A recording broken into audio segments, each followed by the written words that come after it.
Hi, and welcome to this free introductory beginners session about just a little look at wild spring herbs, some of the common ones that grow around us that are really easy to recognise. Some of them you'll know the names of. There might be a couple in there that you haven't come across before. We're going to take a look at these and have a wee chat about their uses as herbal medicines, as wild foods, and for natural skincare. And one of the things I love about this is there's so much scope within these, because we can talk about them for, this session is for people who have never done this before, or people who might have been trying things out but have questions.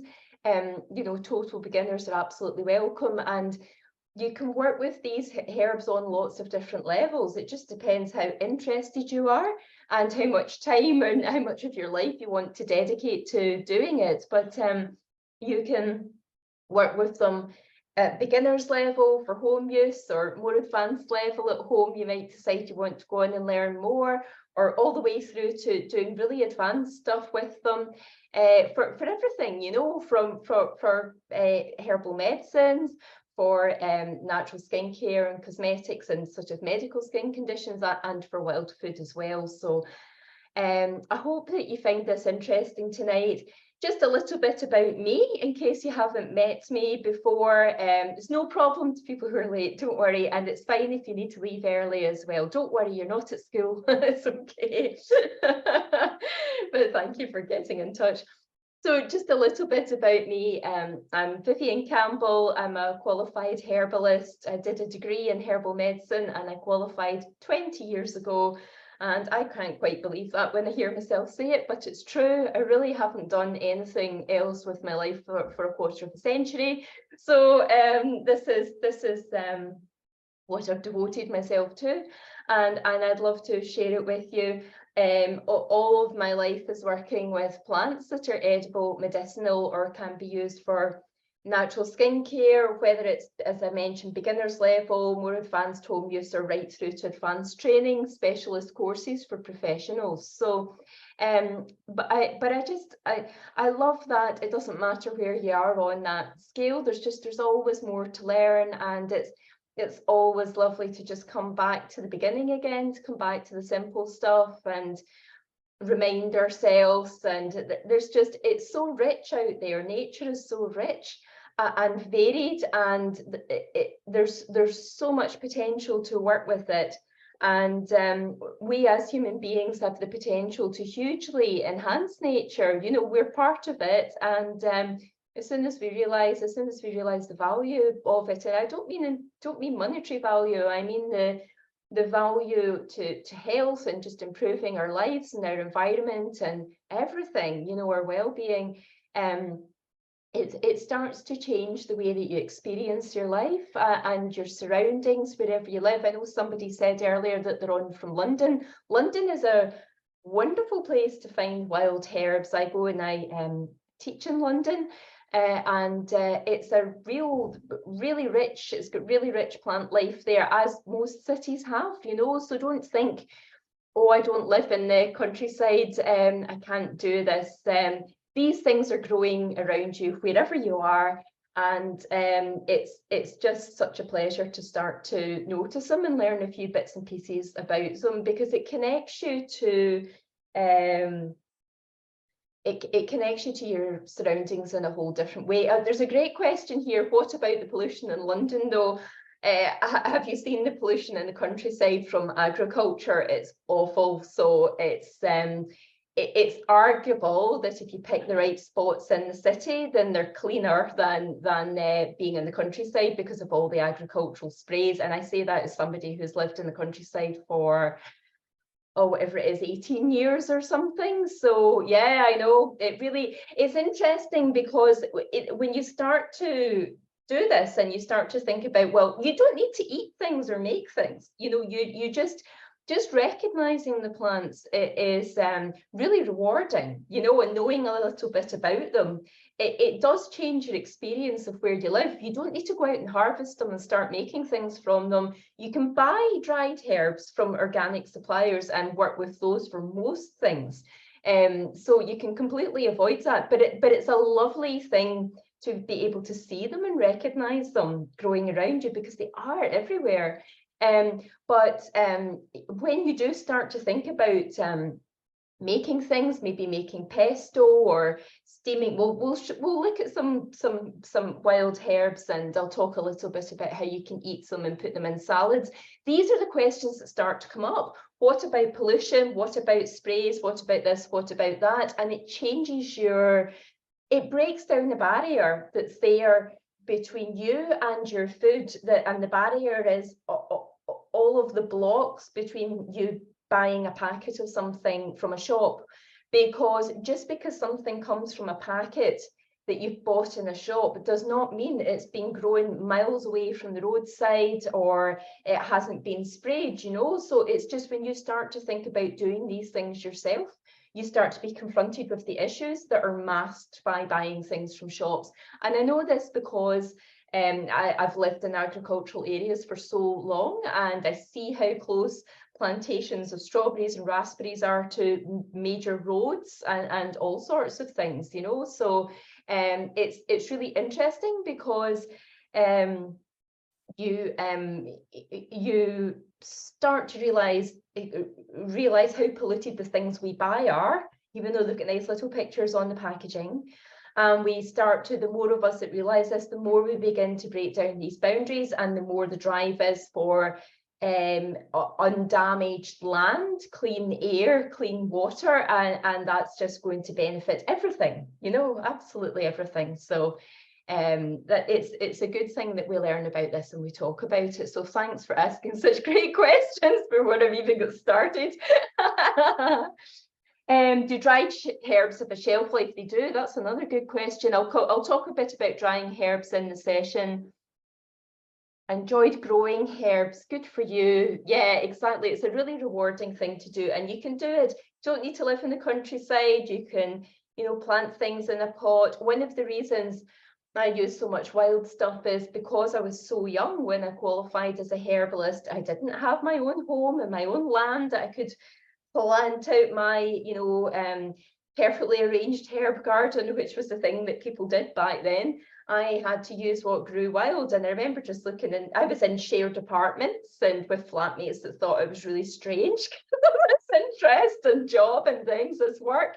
And I sort of took one look at the stuff that was wild and was thriving out there. And I thought, well, why would I start trying to cultivate things when these things are growing there for free anyway? So I'm thriving. So I really started to look at what was growing locally and to work with those. So yes, I love picking wild garlic. Yeah, it is. It's wild garlic season just now. Absolutely. I actually had too much of it one year and just sort of put myself off it because it's really strong, but it's delicious. It's really, really good. So yeah, it's a great thing to start with. So I'll just pull up some photos for you, and could you just please somebody type into the chat bar to let me know that you can see the slides. You should be able to see the photo on the screen. Yeah, great. Thanks ever so much, Stina. Great. And you can put your questions or comments into the chat bar. I might not answer them immediately. I'll try and answer them at the point in the during the photos that makes the most sense, so I'm not repeating myself. Okay, so what's in here? This is a lovely spring field. Several spring herbs in there that are visible. What are the ones with the big, beautiful yellow flowers? This is not a trick question. There are lots of wild plants that have yellow flowers that look like this one, but this is the obvious one. Does anybody know? You're going to put it into the chat. Yay, dandelions. Well done, exactly. It's not a trick question. So dandelions, you're much better. I'm not looking at obscure things in this introduction tonight. You're much better to learn about plants that are really easy to recognize so that you don't make a mistake and pick something poisonous or whatever. It's much better to learn several things about stuff that's easy to recognize than to go out and try and learn 50 different plants. You know, it's just you're not knowing them well if you try to learn that amount. It's too much in too short a period of time. So we are sticking at looking at things that are really obvious, but then starting to talk about using them. Some ways you might be familiar with and other things might be new to you. Okay, so yeah, dandelion, that's the Latin name, Taraxacum officinalis. So we always use Latin names to confirm the identity of the plant, because the thing with common names is that they vary. The same plant can have lots of different common names, and the common names can be used to apply to completely different plants as well. So in the interest of, again, of safety and us not mistaking the plant, we use the Latin name because that confirms the identity of the plant that we're looking at. So with dandelions, great, because we can use all of it. So the flowers, the leaves and the roots. There's a nice close-up there. You can see a lovely young dandelion leaf. So they've got these lovely little tooth sort of shaped edges, and we can use the leaves. The leaves are lovely and fresh at this time of the year in the spring, but dandelion leaves are one of the few herbs that you can pick quite often. It depends where you live, but you can quite often keep picking them through the winter. Because they'll keep producing leaves if where you live isn't too cold. And that's a great source of vitamin C in the middle of the winter. You can just pick fresh dandelion leaves and wash them and chop a few of them and mix them through a salad. They're quite bitter, so I don't recommend that you sit down to a plate just of dandelion leaves. You'll probably only do that once. But just a couple of dandelion leaves finely chopped and mixed through with other salad leaves, things that you've bought from the supermarket, just to sort of pepper them up and make them more nutritious. Because when you use herbs that you've collected yourself, there's so much more nutrition in them, because they haven't been harvested days ago and kept in a cold you know, a fridge and storage and things for supermarkets or whatever, or transported from the other side of the world, or dipped in chlorine, which is what washed salads are that we buy in the supermarket. They've just been dipped in chlorine to wash them. Interesting definition of wash. And so it's so much healthier, and it's when you eat wild things, you don't need to eat as much, because they're more there's usually more nutrients in them than in things that we buy from the shops, just because they're so much fresher. And vitamin C is something that's there when it's fresh and starts to evaporate quite quickly after we've picked it. So that's a really good example. Finely chopped dandelion leaves are also go really nicely with, if you're, well, we can do non-vegan and vegan examples. They go really nicely with eggs, with like scrambled eggs or through an omelette. So they're really nicely cut through the sort of richness and oiliness that there can be in those. And ditto, you could try it if you're making a gram flour sort of version of you know, vegan scrambled eggs. You could try some of it through that, because it's quite a heavy thing, and because the dandelion leaves are quite sharp and bitter, they really help our digestion. So that's part of the way it works as medicine. All the parts of the dandelion are bitter. This slide here is a bit too fat, actually, sorry. I must reshape that, but that is a basket of dandelion flowers, and I've made what's called an infused vinegar. So this is where, this is a lovely extract. It's a crossover between, you can use it as a herbal medicine, or you can use it as a culinary ingredients, just to give you something more interesting to work with in terms of preparing your food. But dandelion vinegar is gently bitter, because anything that you make with dandelion tastes bitter. The most bitter part of the plant is the root, but the flowers and the leaves are bitter too. And these are a big part of how it's medicinal in our body.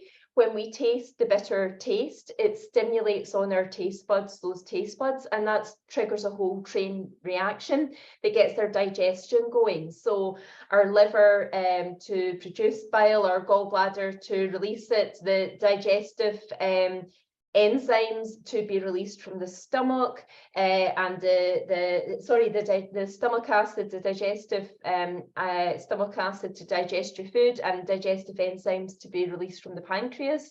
So this bitter flavour makes us hungry, and that makes us not crave a Mars bar. It cleans our palate and makes us really hungry and ready to eat, and usually something healthy. And it also helps our body to break down whatever we eat better. So it helps to digest food, break up fats.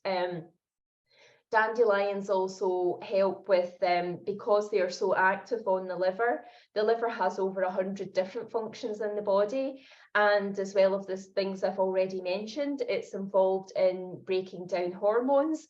So dandelions and other bitter tonics, sometimes in herbal medicine, we use those if somebody's got a hormone imbalance, especially premenstrual things and sort of sluggishness and fluid retention, we'd look at dandelion for trying to help with something like that. The liver helps to clean white blood cells, so that means it's involved in immunity. And as I'm sure most people know, it helps it's a bit of the body that's processing alcohol, and pharmaceutical drugs, and recreational drugs if people take those as well. So the liver has a lot to deal with.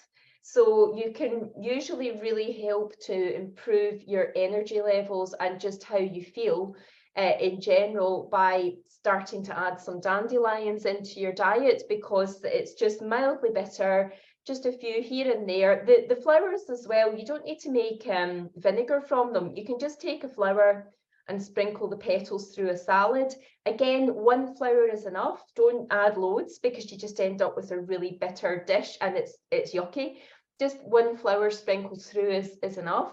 But these little things done more than once, if we can get into the habit of just adding a bit of this and a bit of that, then we begin to usually feel our well-being and general health improve. So just when I'm talking about these things tonight as well, I can't give individual personal medical advice. I'm not prescribing, I'm not recommending treatments for people. It's just general information about herbs and health and diet and skin generally. It's not specific and individual.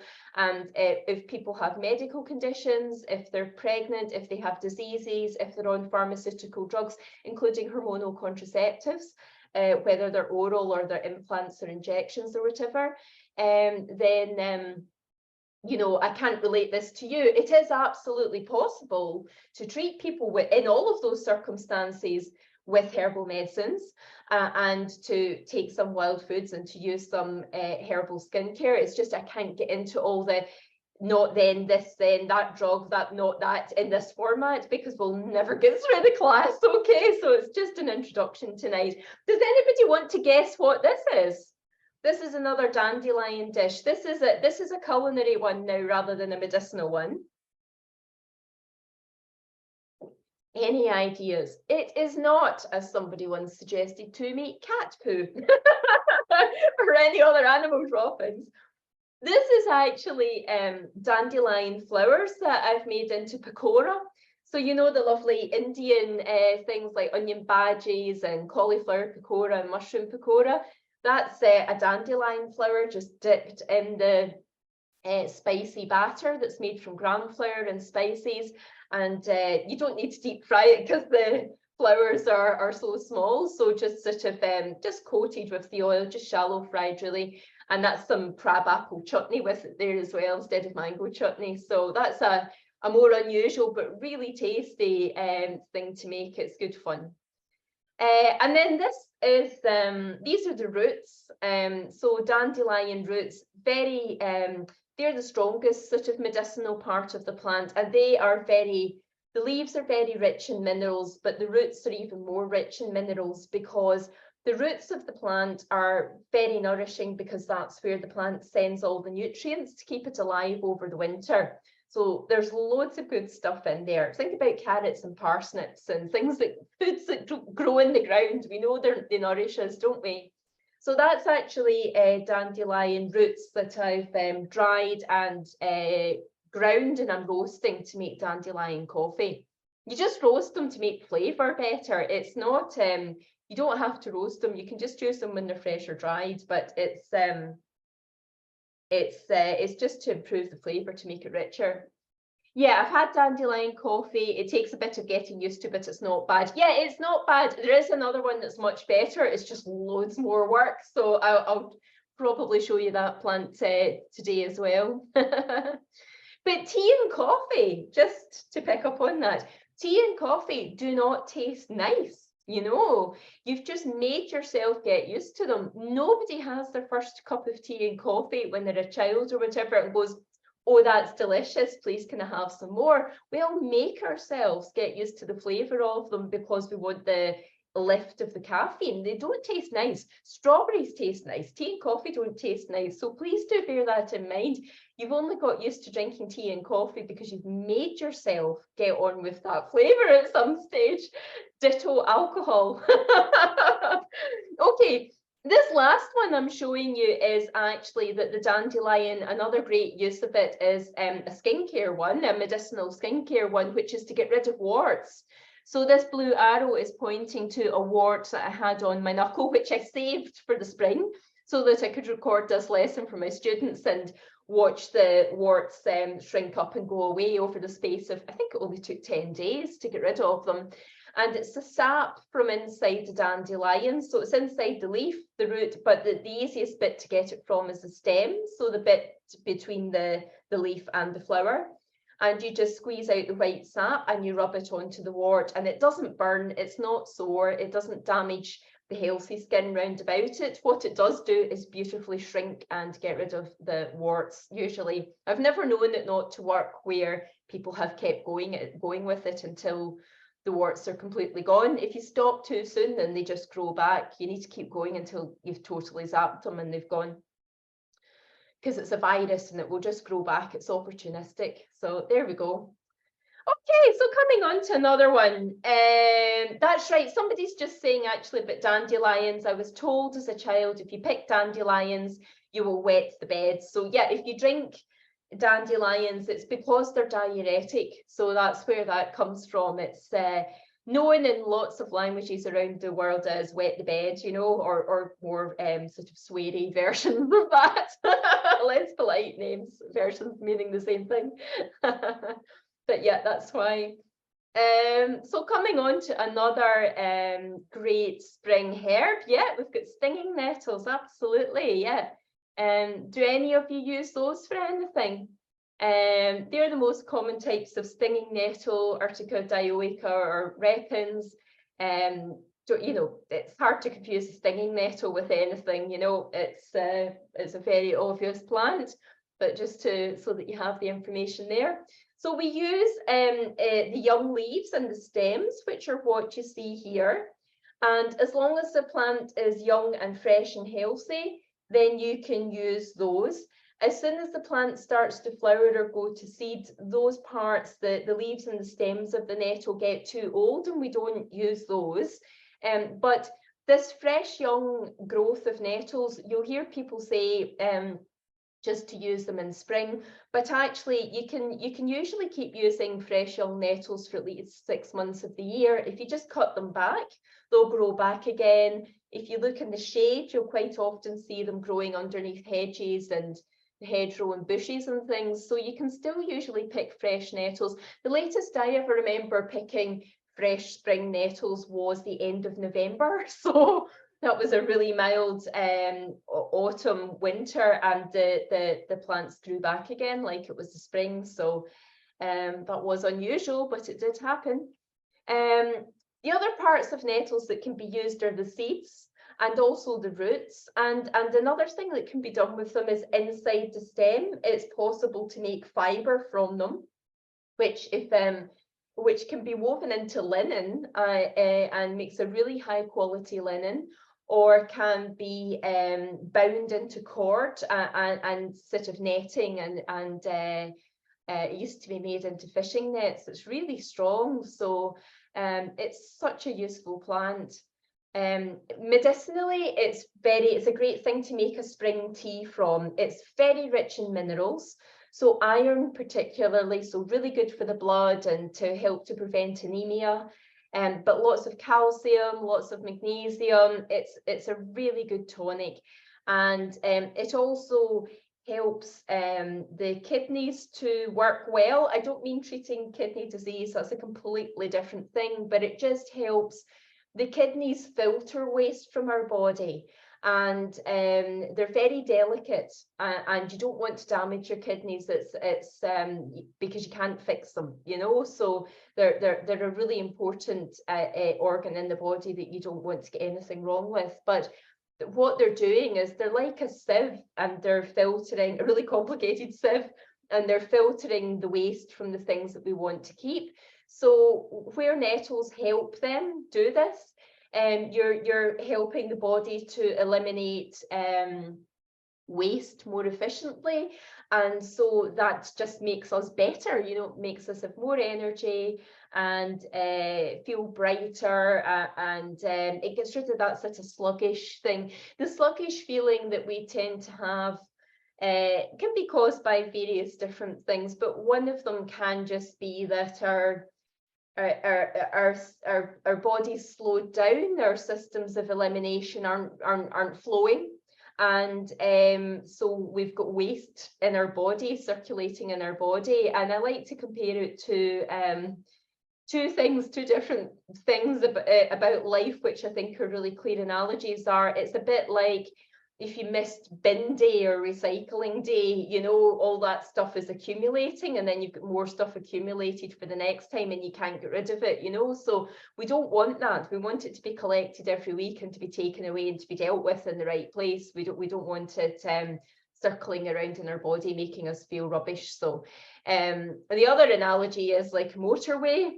You know, where your systems of elimination aren't eliminating efficiently. It's a bit like where there's roadworks and all the traffic is trying to go along one lane instead of there being 3 lanes of traffic and everything just moving, flowing freely, you know. So I hope that helps to understand. So where we help the body, don't need to do grand detoxes. There's so many myths about detoxes, but if we can support the bits of our body whose job it is to remove waste, then the body's going to do it itself, you know. Is there a particular way to pick nettles without getting stung? Yeah, the best thing to do is wear gloves, unless you're not planning to pick very many of them. They don't really sting me. They don't really sting because I've drunk so many of them and eaten so many of them. They're actually antihistamines. So when you consume them regularly for a long period of time, they gradually make your body less allergic. So I'm somebody that has hay fever, but I don't have it anymore because I take naturally antihistamine herbs, which I'll come on to. Nettle's one of them. So when I can pick them barehanded and, you know, get a little bit of a warm tingling, but not a sting. Ditto, I've walked through them as well, sort of with bare legs and not felt stings from them as well. But it's the hairs. There are hairs on the surface of the stem and underneath the leaves, and it's those little hairs that are the sting. So if you go in straight at an angle, straight, you can very delicately pick them so that you're not disturbing the hair and not stinging yourself. But it's a very slow process, you know. It's much better to wear gloves and just pick what you need and drink more nettles, and then gradually they'll bother you less and less anyway. Yeah, I'll come on to hay fever in a minute. It's fantastic stuff. Any particular way to make the tea? Yeah, so I recommend what I've got in this photo, which is a cafetiere, a coffee press. And have a different one for your coffee, have one that you dedicate to herbs. And I just put in, this has got my spring sort of tonic in it, so that's nettles, a dandelion leaf, some of the other herbs that we'll see on the slides coming up. And I pour on boiled water and let it stand for 15 minutes and press it down and drink it. So it's a really energizing thing to drink. And yeah, I love drinking that every year. It's great. But you can make lots of herbal teas in these cafetières. It's a really good way to make them. It's lovely for in the summertime, some of the flowers, because you can see them floating around inside it. It's gorgeous. It's really beautiful. See the colours. Somebody else asked something. What was it? Oh yeah, is eczema good? Are nettles good for eczema? It depends what's causing the eczema is the answer to that one. So if there's an allergic component to it, then yeah, they can be part of a treatment to try and make the body less allergic and therefore have less eczema or less bad eczema, etc. If anybody's interested specifically in eczema, I do have a medical class coming up just about eczema and dermatitis, which is a deep dive into what these conditions are, because they're so misunderstood. They're really safe and really common, but very misunderstood. So spend a lot of time describing what they are, describing the different causes of them, and then the treatments are based on what's causing them rather than this herb will magic it away or that applied will get rid of it. You know, it depends what's causing the condition, how we treat it, because we're always aiming to try and get rid of the blooming thing. That's the aim of herbal medicine, is try to get rid of the condition. It's not, you know, take this and put up with it for the rest of your life. We're trying to get the body well enough that it doesn't have the condition anymore, which is possible with a lot of things. Not everything, obviously, but with a lot of things. Okay, so coming on to part 2 of the hay fever treatment, actually. Does anybody know what this is? This is a really common weed. If you don't cut your grass or put down weed killer, this one will pop up. This is called plantain, which is a really, yeah, great, well done. Some of you are in there with that. Yeah, this is called plantain. And that's the leaves there with the lovely ribs on them. It's got that one has got lovely ribs on the leaves. It's a really common plant, and it's very safe, and it's got lots of uses for skin as a herbal medicine. It's just one of the most useful plants we have in herbal medicine. It's fantastic. So there's another variety as well, but I won't get into that tonight. This one is Plantago lanceolata, and the thing that we use are the leaves. We can use the seeds later in the year. The seeds are, if you see these black bits, that's the part that's producing the seeds, and those seeds are actually very rich in the omega oils that everybody spends a fortune buying supplements of. Those seeds there are very rich in omega oils, because plantain is in the same family as psyllium. Those two plants are related, and some of you might know about taking psyllium seeds for the omega oils. Anyway, so this is plantain, and we can use it to make the tea. So the tea that's in the pot here with the nettles, I've got fresh plantain leaves in there as well.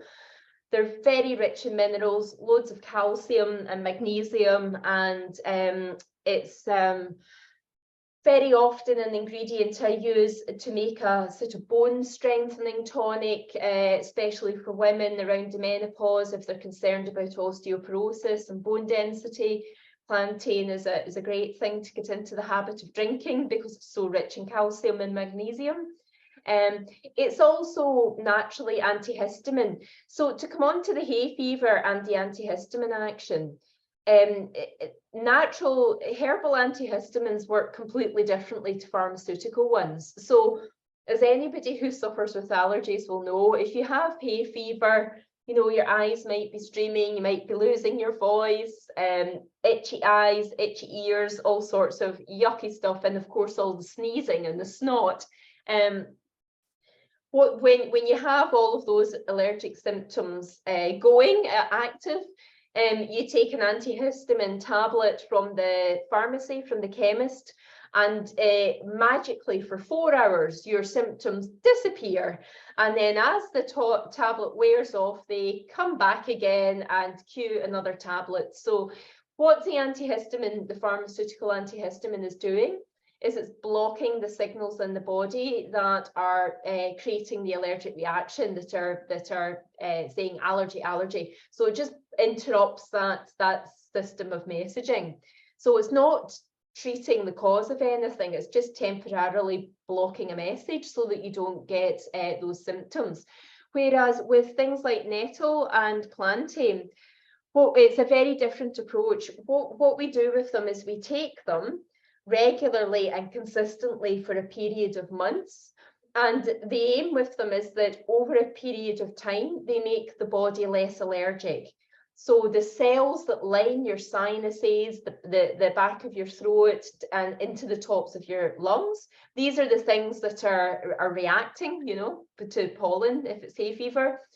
If you start taking these nettle and plantain at this time of year, then take them for a couple of months, then usually come May, June and July, when the pollen comes out, you have less hay fever and it's less severe. If you're really lucky, it totally clears up because these tonics, how they seem to act is by making the cells less reactive. So the pollen's still there, but when the cells are coming into contact with it, they're not having the same big allergic reaction. So I had dreadful hay fever. I used to lose my voice. I really was very, very allergic when I was younger, and I've just completely got rid of it by taking nettle and plantain tea every spring. That's it. If I don't take it, it comes back. If I do, it's gone. So it's really that simple. And you don't need to have access to the fresh herbs. You can buy dried herbs and make the tea from that. If you know you're not able to go out and pick them. I lived somewhere where I was lucky enough to go out and help myself to that out the back door. But it's yeah, it's really fantastic. Yeah, really, really good. And yeah, Marjorie's asking about using plantain on the skin. So plantain is just it's such a great topical treatment on the skin. So it's very soothing and cooling, and it also has the action of drawing things out of the skin. So if the skin's hot and itchy, or if there's a splinter or a thorn, then plantain applied to the skin can be really nice to cool it down. Or if you're into making things, you can make infused oil and ointments and balms from plantain leaves and creams, and it's just a great it's really well tolerated. It's a very, very safe herb.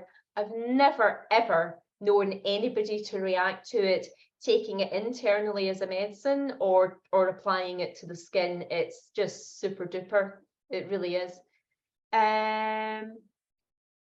Which parts of plantain are used for the tea? It's the leaves. Yep. How much dried herb would you use for a cafetiere? It depends which herb it is. Sorry for all that it depends, but it depends which herb it is, and the age of the person, the reason you're treating them, etc., etc. So it can really vary. The general guidelines for dried herbs, but this is very general because some of them we can use way more of, but it's a teaspoon of the dried herb per cup. So that's like 2 teaspoons of dried herb to a mug, and infuse it for 10 or 15 minutes and strain it. But there's all sorts of variety within that. But nettles and plantain, you can go as strong. It's really, really strong, but you can go as strong as an ounce of the herb to a pint of the water. So that's about 30 grams to a litre. It's a huge amount of herbs. So it's very strong though. You're much better to find a flavour that you find palatable, because that's what you're actually going to continue drinking. There's no point making a really super duper strong one and finding it disgusting, because you won't keep drinking it then. You're much better to take things regularly for an extended period of time than for 3 days really intensely and then never do it again, you know. Do I teach making creams and balms in my workshops? I do. Yeah. Sorry, I forgot to say at the beginning, I've been teaching since 2004. So I qualified as a herbalist in 2003, having done a degree. So that was 3 years full time training to be a herbalist. But I've been teaching since 2004, and I teach classes in Ireland, Portugal and London, although I think it might be next year before I'm back in London again. I'm just having Brexit issues with lots of stuff. Anyway, so I teach things in person, and then I've got loads of video courses, and not wonky pandemic, everything's cancelled, quick, let's shove stuff online courses. I mean, I've been teaching online since 2015. So the practical things are professionally filmed. I'll show you them at the end anyway. I'm just going to finish with sort of 10-minute tour of the herbal medicine and wild food course, and the herbal skincare, medicinal skincare and hair care and natural cosmetic ones, so you can see what they're like. Yeah, but plantain is a great one to put in. Yeah. So who was asking about drying herbs? You can buy dry. I keep emphasizing this. You don't need to do everything yourself. You know, whatever, do the thing that suits you and the thing that you enjoy and the thing that you'll actually use, rather than trying to be perfect. Okay. And it's really easy to buy dried herbs and work with them. It doesn't work for wild food dishes like salads because they need to be fresh, but it works for all of the medicinal extracts like tinctures and teas and infused oils and poultices and infused vinegars. All of these things can be made using dried herbs. So yeah, and dried herbs are really inexpensive to buy, and they keep, oh, that was the question, how long do dried herbs keep for? It depends how well they've been dried, is the answer. If they haven't been dried properly, or somebody's collected them and they've collected them when they're wet, when it's, you know, during a spell of wet weather or something, then they'll go moldy. So dried herbs don't go off. To really simplify it, they gradually get too old to use. So the same thing that happens with jars of dried oregano and basil and things in the kitchen that you might never be using. You know, when you open them, as long as they've been stored properly, they're still dry. They've lost their pungency, their aroma, their flavor. So they just get less pungent and effective and as they get older. But if they get wet, then they'll go off. So mold will grow in them. So that's usually about harvesting them when it's not dry. The plants need to be really dry if you're going to harvest them yourself. So during a spell of wet weather is no good. It's got to be during a spell of dry weather, and that will vary depending on which country you live in, whether or not that's a practical thing to do. And then it's storing them so that they don't get wet. So this is the thing I've got here is that I'm pointing at is my favorite way to dry them. Most things, there's a couple of things where it's better to use a dehydrator, but for everything else it's this. And this is a drying rack. You just put a hook in the ceiling and you hang them from the ceiling, and it's made of mesh, and you can just put the layers of herbs in there and spread them out so that they're not overlapping, because you want the herb to lose the water, and if they overlap you'll trap the water and you'll get mold. But I've got a layer of dandelion flowers, a layer of plantain leaves, and it doesn't really matter which shape your plant is, it can fit into that thing. It really is fantastic. Just hang it up somewhere in a room that's dry, away from the window, or close the curtains, because the sunlight will damage the herbs as well. You need to dry it somewhere dark and somewhere dry, and come back in a week and they're usually just completely dry then, and you can put them into paper bags and just fold it over, and that allows the air to continue circulating, which helps them to lose any residual moisture. If you put them into a jam jar too quickly, then they will go damp again.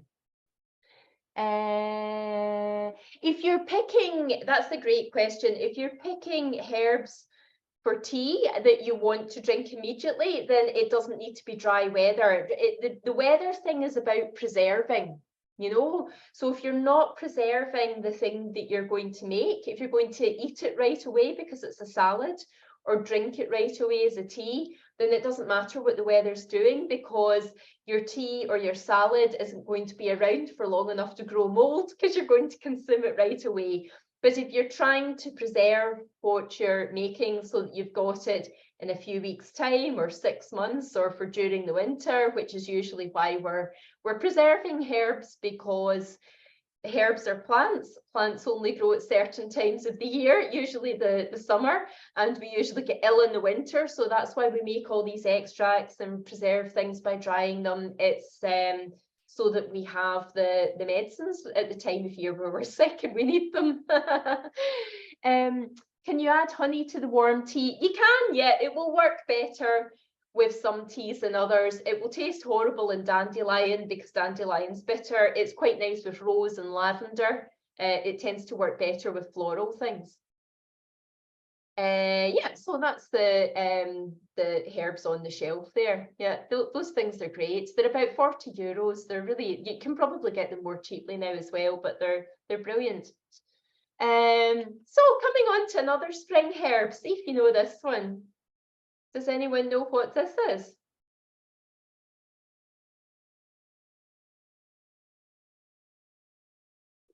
Yeah, well done. This is cleavers. Yeah, clivers, robin run the hedge. If anybody's on from Scotland, it's called sticky willies there for some reason that none of us know. So this is the one that you throw and it sticks to people. You can see the little hairs there. Really common in the spring. Gardeners usually hate it because it's creeping and it grows in amongst the other plants and sort of chokes them. It's one of the most useful herbs we've got. It's fantastic.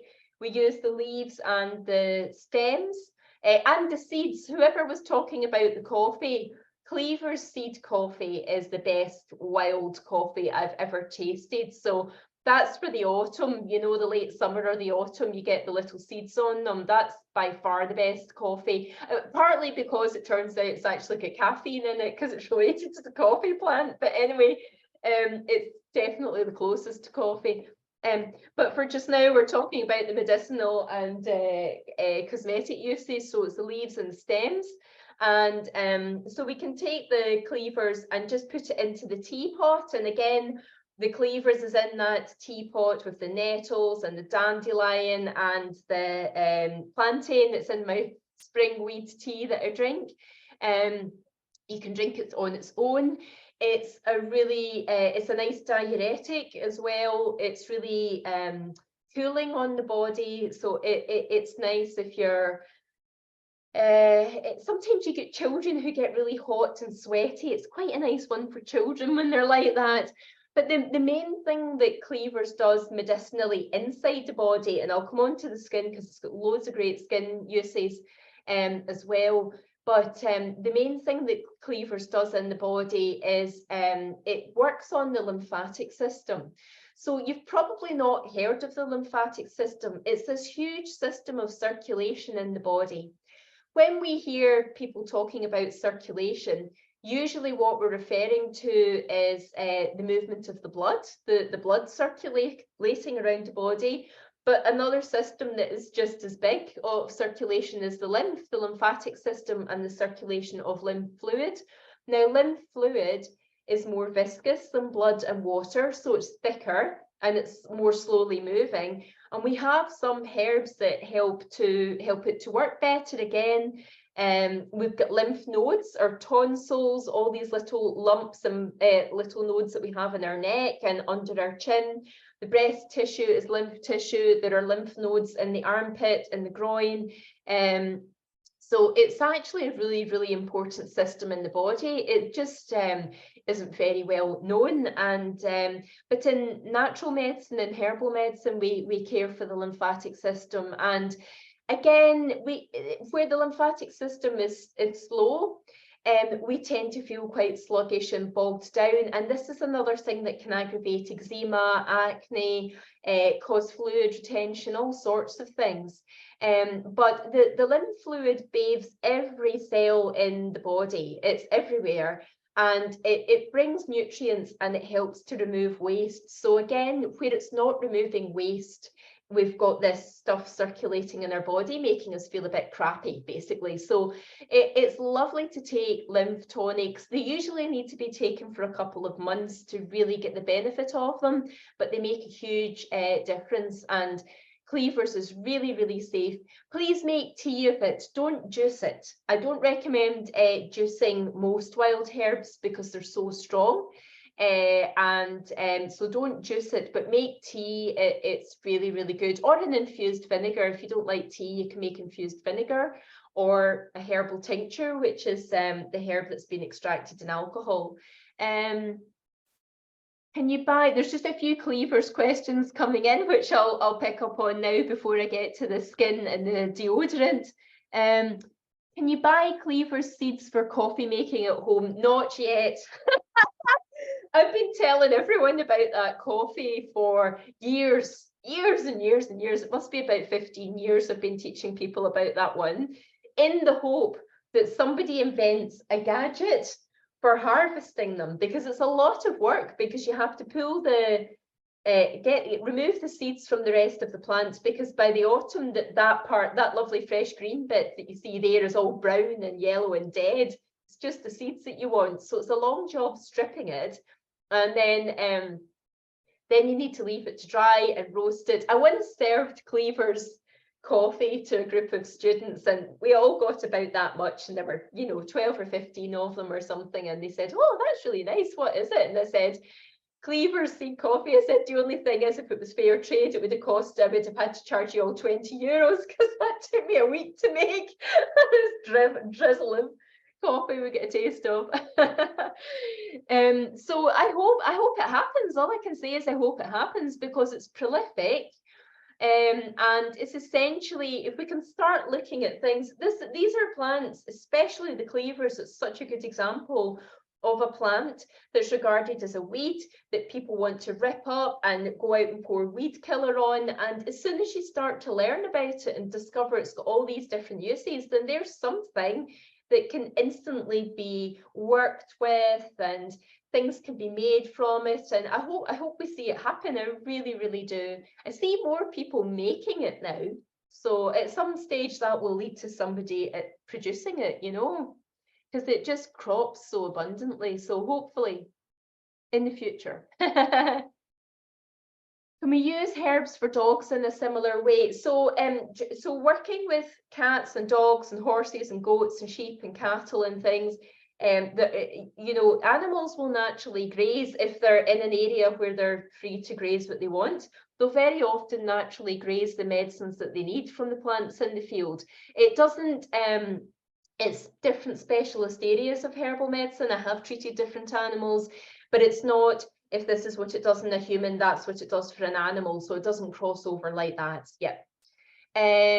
So yeah, Cleavers then for the skin, it's a really good thing to apply to the skin to encourage the new skin to grow, that the skin cells to renew themselves, to stimulate the growth of new skin cells rather. And it was actually used in herbal medicine in hospitals to apply to leg ulcers. So varicose ulcers are notoriously difficult to treat in modern medicine, and at one stage Cleavers was used to great effect on leg ulcers in one of the hospitals in Dublin. So it's a nice ingredient to consider working with if you're interested in making natural skincare, and it makes an absolutely fantastic natural deodorant. It's really, really effective. There's a sort of DIY version you can do that doesn't require any fancy ingredients or equipment, and you just need to keep making it up every couple of days, because it doesn't have a preservative in it. Or you can get fancier if you're into cosmetic making, and the one in the bottle there has got a shelf life of at least a year, and it's really handy because you can just spray it on. It's great stuff. I don't recognise it. Is it usually in the garden weeds? Yeah, it is. Which country are you in, Bridget? Which country are you in? But yeah, it's usually down under in the shade. growing through the bottom of rose bushes or under trees, or yeah, absolutely. Cork, oh yeah, it's full of cork. Yeah, cork's full of cleavers. Do you not remember throwing it when you were a child? It's the one that you throw when you're a child and it sticks to the other person. It's that one. Yeah. Look it up and see if you can. No, you were very well behaved. Never had anybody say no when they didn't throw that when they were a child. I don't believe you. Okay, hang on. I'm not going to get into treating the leg ulcer if that's okay, because it's too specific, it's too medical. I'm just being asked, would you make a cream or a compress? It was it's just, that is a medical condition, and again, it's something I would deal with in my clinic, but it's just beyond the scope of tonight. I'm just giving it as an example so that you can to try and help you understand how powerful it is. You know, it's really, really good. I hope you don't mind. It's just it's too complicated to get into in a beginner's thing like this. Okay, this one you might not know. This is really common. It likes wet land, so you'll even see it growing down by the beach. Thanks, Carol. Yeah, it's just too involved to get into. This one grows in wet land down on the beach. It's one that's really prolific, but you might not have noticed or realised there was a name for. If you turn it over, see the back of the leaf is silvery. It's called silverweed. That's the Latin name for it, the common name for it. Potentilla anserina is the Latin name. And it's really interesting. We can use the flowers, the leaves, and the roots. And the leaves are very rich in vitamin C again, so we can use that as a vitamin C tonic. It makes a really good gargle. If you use the leaves, it's very astringent, so it's a good gargle for the health of the gums and the teeth. It's nice and it sort of tightens and tones the gums. It's good for a mouthwash. It is also a nice toner for the skin as well. If you've got tea left over, you can use it as a toner to cleanse, to close the pores of the skin. And then the root, I love this, the root of this plant, believe it or not, is what we used to eat before we imported the potato from Peru. And it's hard to describe to you how abundant silverweed is, especially in Ireland and the UK, where there's damp, boggy land. But it grows in America. The Native Americans ate it. They eat it out in China. It's the staple crop in Tibet, because this plant grows really high up on the plateaus, and the root is dried and ground into the flour called droma, and that's the staple crop in Tibet that's used. It's a staple food. So silverweed just it really does grow, and there's such a strong tradition as being a food in so many places around the world. But then if you dig up the roots, I thought, why on earth did it take over from the potato? Because the potato needs so much room. It's so susceptible to disease. You need to keep going and treating it. It's really slow growing. And then the first time I dug it up, you know, the roots of the silverweed is tiny. However, it's very easy to dig up, and the root is very, very nutritious. It's very starchy and filling when you just steam it. It only takes a couple of minutes to cook it. It's not very good raw. It's much more nutritious if you cook it, and much more filling, and it's got a lovely nutty flavour. So there you are. That is what we ate before we imported the potato, and it's really, really delicious. And this here is a little wild food plate. That's the cooked silverweed roots. This is from the autumn. That's hazelnuts that I collected from the hazel trees in County Clare. This is some pesto made from sorrel and hazelnuts. And then that is a lump of chutney made from the haws, the fruits of the hawthorn trees. So there we go. There's just a few bits and pieces to get you started. I know you'll know some of those, but not all of them. And I hope it's begun to open your eyes to just some of the herbs that we can use. And you know, they're not hard to identify, any of them, apart from Bridget, whose homework is to go and find some cleavers. That's so funny. But that's just a lovely introduction for you. If you are interested in learning more, I do have, actually, for people in Ireland, I'll be over in Ireland teaching in June again. But if anybody's interested in the video courses, I've got a number of things coming up, actually. So as I mentioned, the eczema class, which is a specialist medical class focusing totally in depth on, it's a 2.5-hour class about eczema and dermatitis, and what the different things that cause them, tips to help you work out what might be causing yours, and then treatment plans based on that. That's on next week. It's the 29th, so that's today week. So this is my website. I'll just show you where things are in case you want to go on and learn more.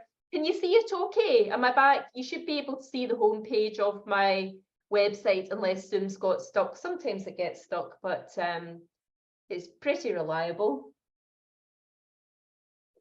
Okay, can you, I'm assuming you can see it. So load the menus. See, when you're on my website, load the menus. Don't be, if you're on a mobile phone, there's a lot of stuff on my website, and it's very hard to find things if you don't load the menus, because you'll have to work through what you're trying to find. Phones are fine for scrolling, but for navigating anything with any content, they're a nightmare. So this menu here, courses, classes and walks, if you click on that, that will show you everything that's on. So online courses, and so that's the eczema one that's on next week, and you can click there. That's the easing stress one that somebody said they were booked into as well for May. And then these are the video courses. So I'm going to show you, just give you a little walk round just for the last 10 minutes, and then I'll take any other questions that you might have. Just a wild food course, which shows you how to identify these plants. There are videos showing you how to identify them, and then videos showing you how to make different medicinal extracts and wild food dishes. And I'm going to show you the herbal skincare and hair care one as well. So I'll come back to the home page. So you can find everything, including classes. The classes for June in Ireland aren't listed yet because I'm just finishing the details with the venue. But all the classes and things in Portugal and London are added to that menu as well. But if you do join an online course, it's in here, the eCourse login. All you do is sign in with your email address and password, which you can set yourself.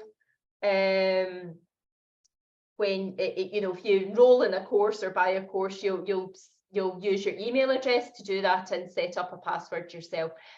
Do I teach medical herbalism? I am a medical herbalist. That's my qualification, BSc honours.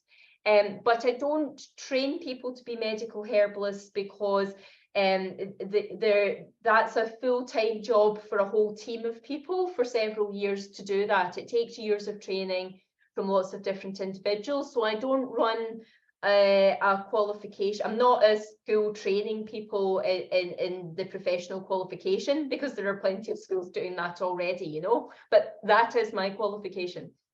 So I have a weird and wonderful mix at this stage of courses for people who are total beginners, to sort of advanced specialist thing for people who are already qualified, on different areas of where they just want to do them in more depth or take them to another level, so I hope that's clear. I know that can be a bit confusing for people, but I can't, you need to do 500 hours in a training clinic, etc., etc. By doing your workshops, could you get insurance to cover us to make creams, balms, tinctures for others? It depends.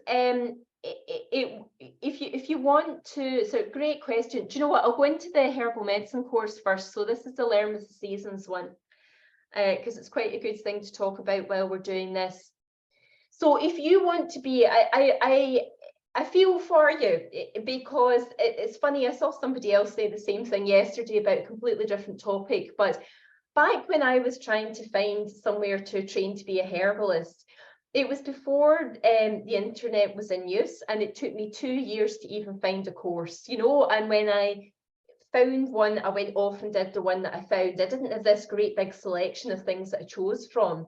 And I did a degree, and it was all geared towards running a clinic.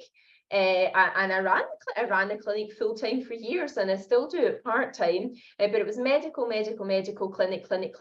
And there weren't courses for home use, looking after yourself, your family, your friends. There weren't wild food courses, things like that. You know, if they existed in the 1990s, I certainly didn't find them. So what I advise you to do is, if you're thinking about going into any area of working with herbs or natural skincare, you know, medical skincare or cosmetics, is to think about what it is that you actually want to do at the end of it. Because if you want to be professional and run a clinic and treat clients and patients, then you'll need to do one of these professional qualifications, and it's years of training, and it's a significant investment of time and money from you, you know. But yes, then you're qualified, then you can get insurance, then you can treat people, you can mix tinctures for them and creams and things. However, if you don't want to run a clinic, then nowadays it's not the best way to learn about herbs if it's for your own interest. You know, I mean, no learning is ever wasted, but there are things that are more appropriate to your budget, and maybe the level that you need to learn it to. You don't need to sit and learn about pharmacology and drug interactions and things if you're not running a clinic and you're not on any medication, you know. So for example, so it will depend what you're already qualified in and what you want to do with the things that you make, whether or not the stuff the courses I run will be enough for you to get insurance and use them or not. So for example, I've got an advanced course on making extracts from herbs to go into professional cosmetics that are for retail sale. That teaches people what they need to do in order to bring them up to the standard that complies with the law, and get the right tests done so that they can get insured and they can do it, you know. So it will just depend.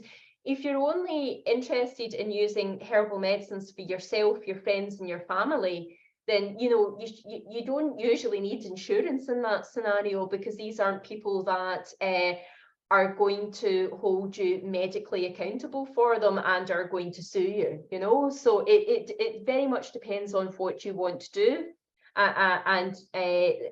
My home use courses are for people who want to do things at home, in the same way that we learn to cook, but we don't all open a restaurant and register with health and safety and deal with all of that stuff, you know.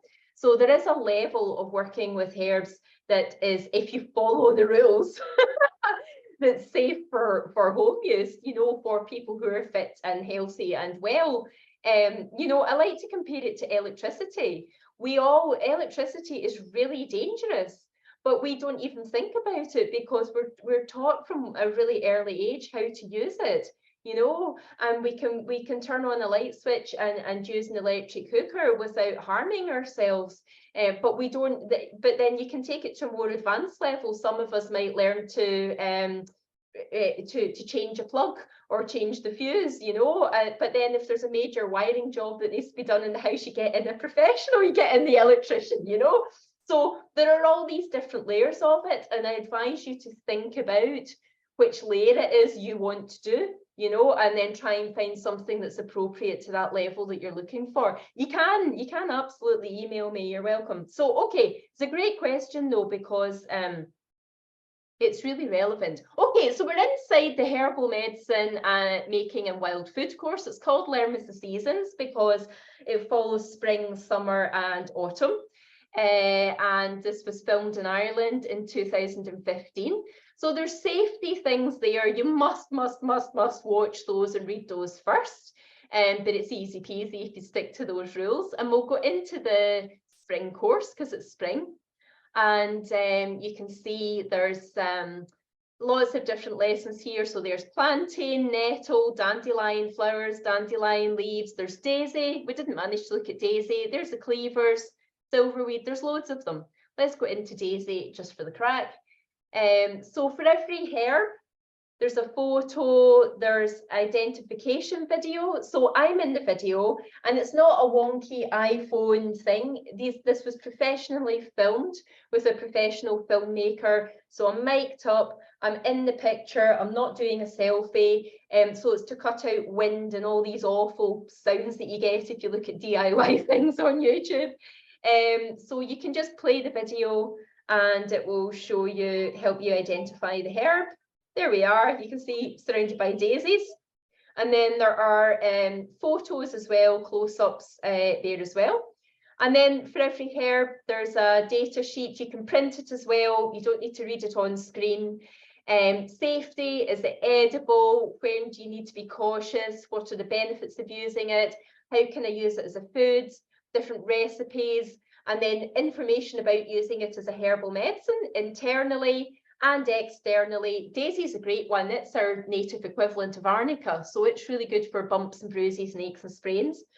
There's a mention of how qualified herbalists and clinics might use these herbs for more advanced medical conditions and more serious areas. And then there's always adult dosages and dosages for children, depending on whether or not the herb is safe for children.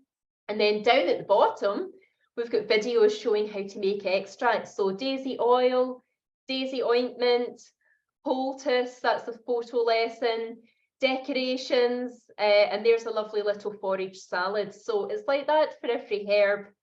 Elderflower, raspberry leaves, the whitethorn, there's loads of them. And then herbal extracts, so a lesson about drying herbs, about making tinctures, about making ointments. So that's there for every season. There's roses, St. John's wort, raspberry, honeysuckle, chickweed, lovely things. The cleaver seeds, the coffee is in the summer course. And the autumn one is the berries and the roots and the nuts and the seeds. And then I do live Q&As a bit like this, but I talk less and people ask more questions.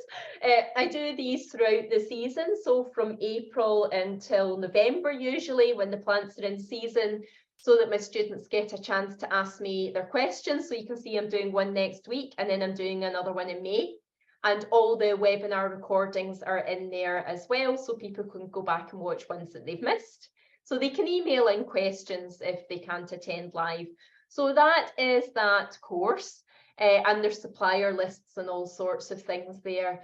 So that's really good if you're particularly interested in wanting to learn about the herbs that are local, but you can still do it by buying dried herbs and working with those. You know, you don't need to go out and forage everything. I really like people to meet the plants behind the products or behind the ingredients, because it's all about breaking down barriers, because when we can see where things are, we don't harm the earth.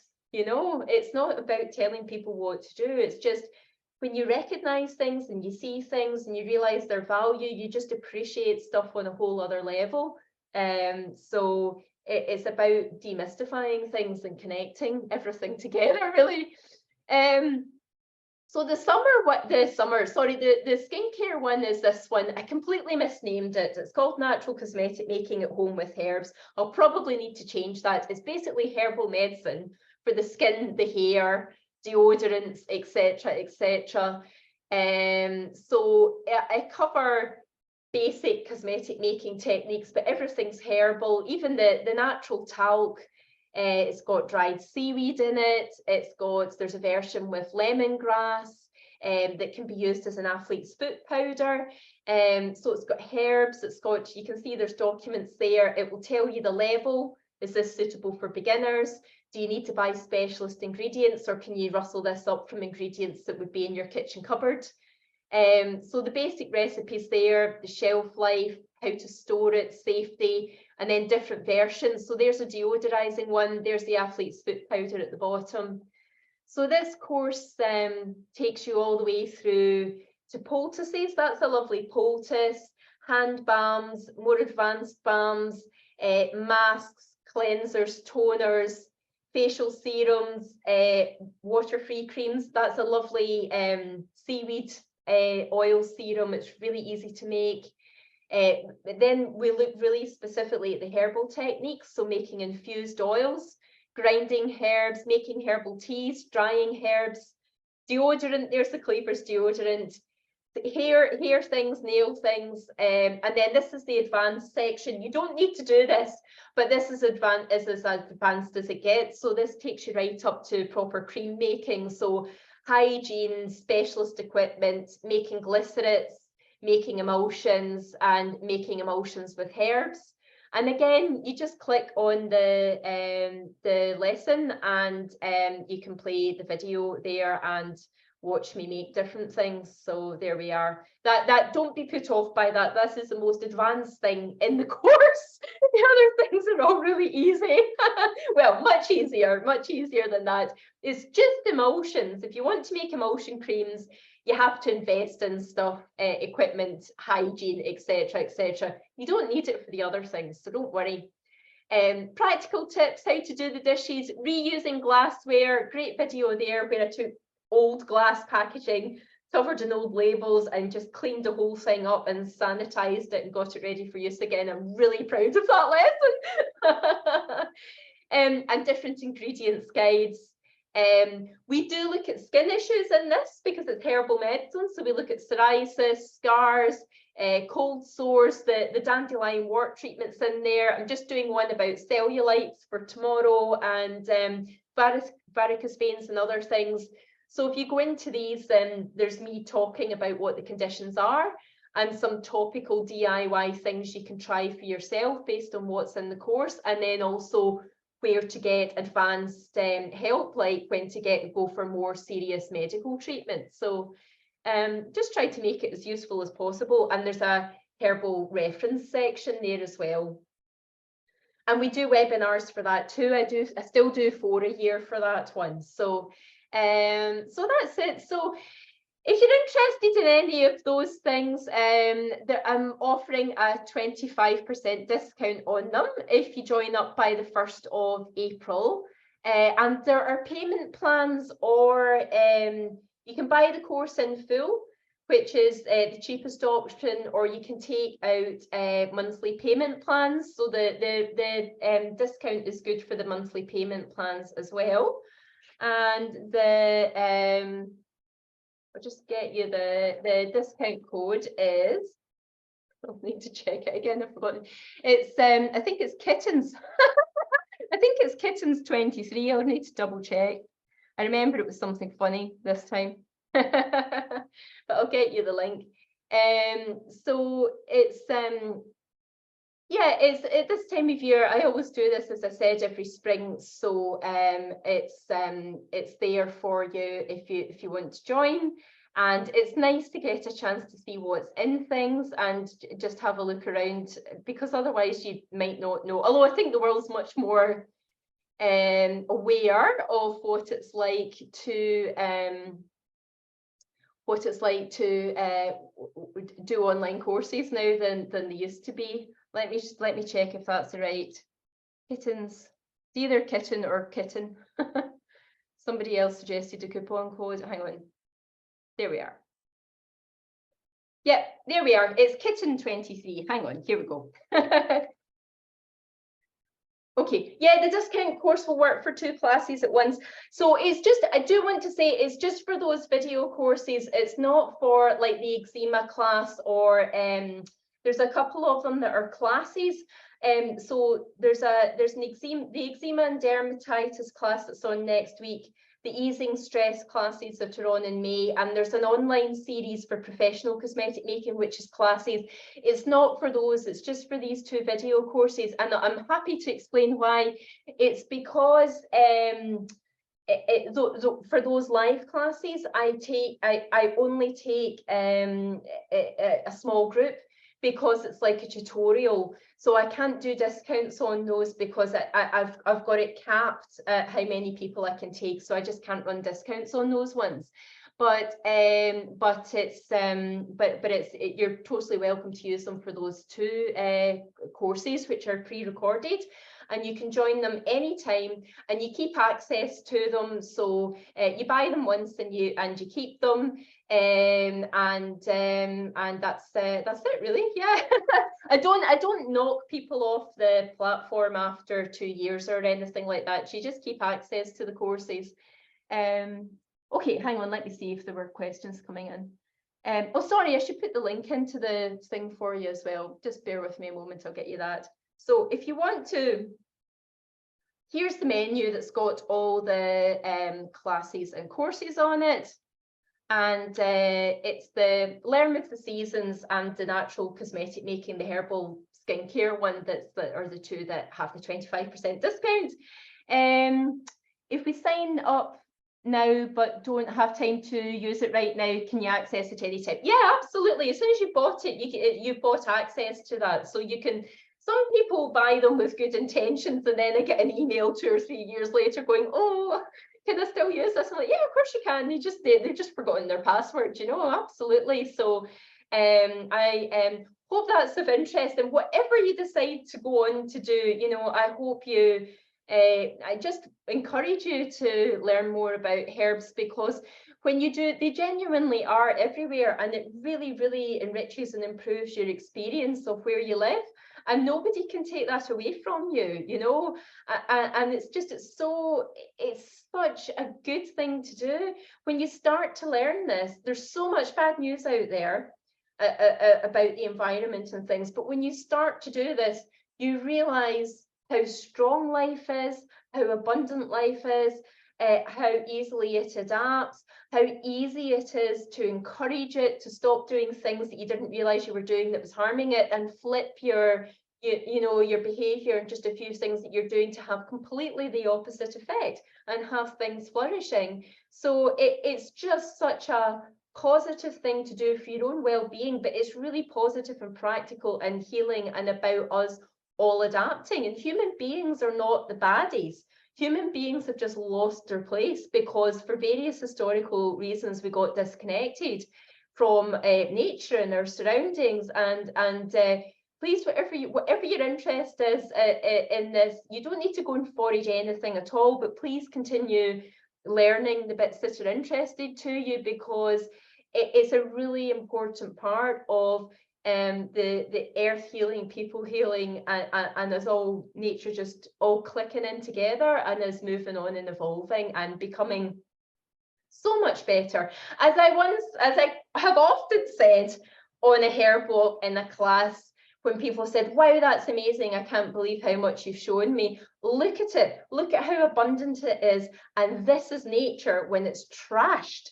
Imagine what it could be like if we actually started to look after it, you know? So I think I'll leave you with that thought.